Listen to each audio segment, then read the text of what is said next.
Yung naggawa dyan, di man yung tinanggal yung mga Video. may nagpatuloy kanina. Yeah, dito kami nakatubay na never rinda na kasi gutom na. Yan, ito pala. Parang bakla na maputi. May gas-gas. Patang OC. Dito na kayo pumasok sa OC. Makakamura. Pero mas pura sa buka. Hindi ka mahuhuliga ng magbubuno. Dahil palang mga tricycle dito sa San Mateo.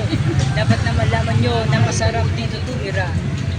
Kahit na ano pa yan, kahit na ano ang hanap buhay, ikaw ang mag-aral, sigurado di ka magsasawa dito. Maglibang-libang kahit saan, marami kang mapagbibilhang mga merienda, mga patok na hanap buhay. Sigurado mabubusog ka, puputok ang iyong batok na para bang ikaw ay sinusuntok ng kalaro mong naihawang yanto. Ito na.